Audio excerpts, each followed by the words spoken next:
అందరికీ నమస్కారం. శ్రీ గురుభ్యో నమః. శ్రీ మహాసరస్వతి నమః. శ్రీ మహాగణాధిపతి నమః.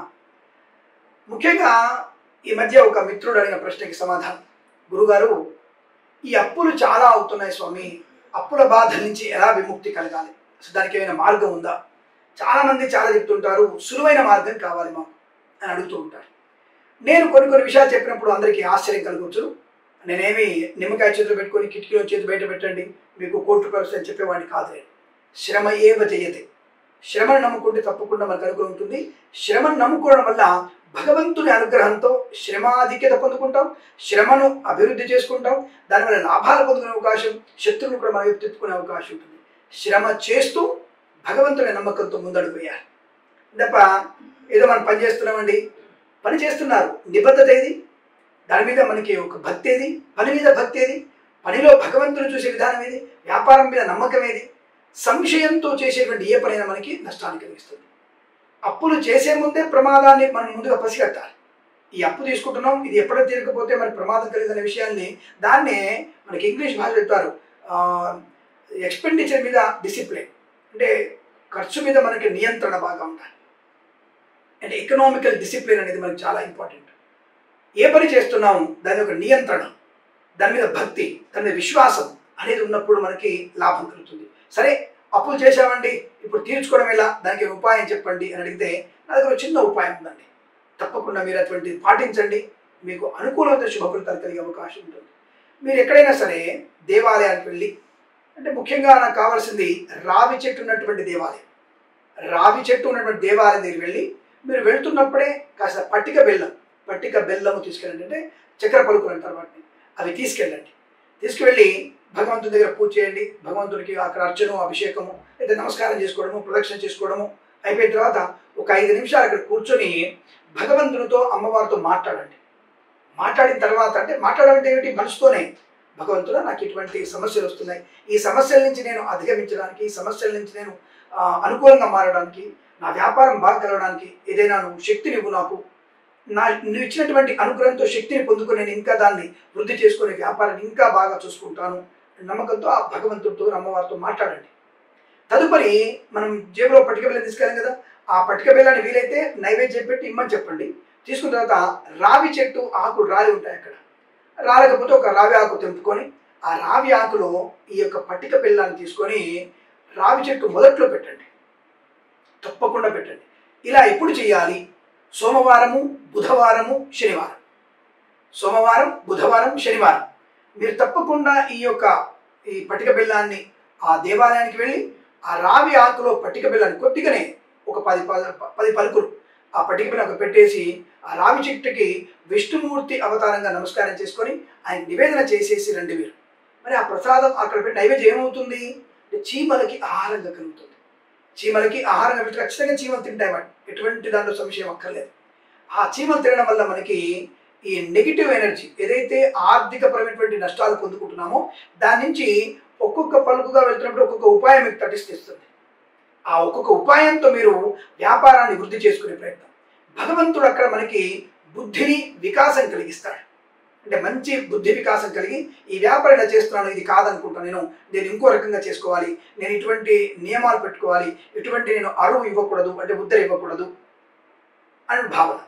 అలాగే ఇంటి దగ్గర కూడా మనం తప్పకుండా ఇంట్లో కూడా మనకి భార్యాభర్తలు ఖర్చులు నియంత్రించుకునేటువంటి బుద్ధిని కలిగిస్తాడు.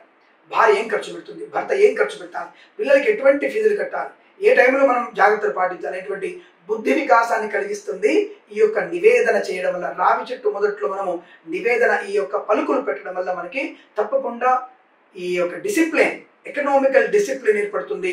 ఖర్చుని మనము ముందుగానే ఊహించగలిగే అవకాశాన్ని భగవంతుడు కలిగిస్తాడు. అది ఒక రకమైనటువంటి ఉపాయం. రెండవ ఉపాయం నా దగ్గర ఉంటుంది. ఇష్టదైవం ఉంటుందిగా, వెంకటేశ్వర స్వామో, శివయ్యనో, అమ్మవారో, లేదా పోచమ్మనో, ఎల్లమ్మనో మీకు ఇష్టదైవం ఉంటుంది కదా. ఆ ఇష్టదైవానికి మీరు తప్పకుండా రోజు 108 రోజుల ప్రక్రియ, 108 రోజుల ప్రక్రియ, 108 1 రూపీ కాయిన్స్ తప్పకుండా దగ్గర పెట్టుకోండి. రోజుకు ఒక కాయిన్ని భగవంతుడు ఒక ప్లేట్లో పెట్టుకొని ఆ భగవంతుడి ముందర ఆ ప్లేట్లో రూపాయి కాయిన్ పెట్టి ఇష్టదైవానికి 108 నామాలు, అష్టోత్తర నామం. సరే అండి, మరి ఎల్లమ్మకి పోచమ్మలకి లేవండి అంటే దుర్గా అష్టోత్తరం చెప్పండి. శివయ్యకి శివయ్య అష్టోత్తరం చెప్పండి, విష్ణుమూర్తికి విష్ణుమూర్తి అష్టోత్తరం చెప్పండి, వెంకటేశ్వర స్వామికి వెంకటేశ్వర స్వామి అష్టోత్తరం చెప్పండి. అష్టోత్తరం చెప్తూ ఆ రూపాయి కాయన మీదనే అక్షంతలు వేస్తూ స్వామివారికి అష్టోత్తరం చేసి ధూపము దీపము మీకు ఏ తోస్తే అది ఇంత బెల్లం పెట్టండి, నైవేద్యం చాలు.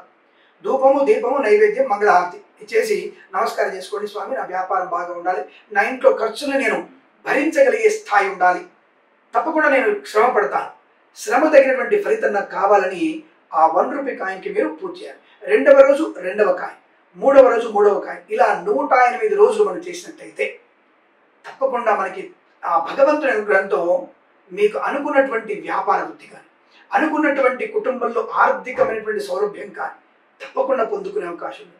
మరి ఇవన్నీ అయిన తర్వాత 108 రూపాయలు ఏం చేయాలి స్వామి అంటే, మీరు ఎక్కడైతే అమ్మవారిని మొక్కున్నారో ఏ క్షేత్రానికి కానీ వెళ్ళండి, శ్రీశైలం కానీ, యాదగిరిగుట్ట కానీ, లేదా మంగళగిరి కానీ, లేదా వేములవాడ రాజన్న కానీ, తిరుపతి వెంకన్న కానీ, సింహాద్రి అప్పన్న కానీ, ఎక్కడైనా వెళ్ళండి.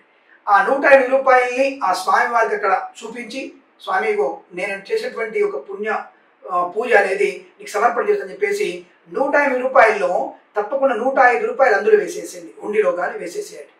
లేదు అక్కడ బ్రాహ్మణుడికి 105 రూపాయలు ఇచ్చేసేయండి.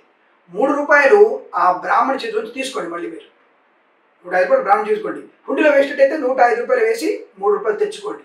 ఆ 3 రూపాయలని వ్యాపార స్థలంలో ఒకటి పెట్టండి, ఇంట్లో ఒకటి పెట్టండి, రోజు మీ పర్సులో ఒకటి పెట్టుకోండి.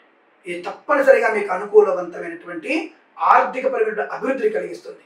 తప్పకుండా మీ ఇంట్లో వ్యాపార వృద్ధి కానీ, ఉద్యోగంలో అభివృద్ధి కానీ పొందుకునే అవకాశాలు ఖచ్చితంగా ఉంటాయి.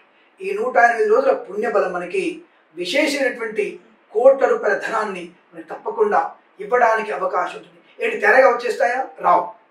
మనం చేసే పనిలో తొందరగా రియాక్షన్ బాగా ఉంటుంది, వ్యాపారం తెలిసిన ప్రవర్ధమానం అవుతుంది. ఇంట్లో అందరి ఖర్చులు తగ్గించేసుకుంటారు. సరైనటువంటి ఖర్చులు అందరికీ తెలిసి ఇంత మనకు 10 రూపాయలు వచ్చాయి, 10 రూపాయలు అందరం కలిసి ఇంతే మనం ఖర్చు పెట్టుకుందాం ఆలోచన కలుగుతుంది. అందరిలో ఏకాభిప్రాయం కలుగుతుంది. తల్లి తండ్రి భార్య పిల్లలు అందరు కలిసి ఈ ఫైనాన్షియల్ డిసిప్లిన్ని పొందుకునే అవకాశం, అలాగే బాధ్యతాయుత మనస్తత్వాన్ని పొందుకునే అవకాశాన్ని కలిగిస్తుంది. 108 రూపాయలు 108 కాయిన్స్ మనం పెట్టడం వల్ల, ఆ 3 కాయిన్స్ తెచ్చుకోవడం వల్ల మనకి తప్పకుండా అనుకూలవంతమైనటువంటి వ్యాపార వృద్ధి, కుటుంబ వృద్ధి, సంతాన వృద్ధి, మనకి అనేకమైనటువంటి శుభయోగాల పరంపర పొందుకోగలిగిన అవకాశాలు ఖచ్చితంగా ఉంటాయి. ఈ 2 ఉపాయాలు మీరు చేసి చూడండి. 108 రోజుల్లో భగవంతుడు మనకి ఏదైనా కలిగించవచ్చు. మన బాధ్యతల్ని డెవలప్ చేసుకునే అవకాశం కూడా ఖచ్చితంగా ఉన్న విషయాన్ని తెలుసుకొని అందరూ కూడా ఆనందమయ సుఖజీవనాన్ని పొందాలని, ఆర్థికాభివృద్ధి పొందాలని మనస్ఫూర్తిగా కోరుకుంటూ సర్వే జన సుఖినో భవంతు. ప్రేమతో మీ కిరణ్ శర్మ.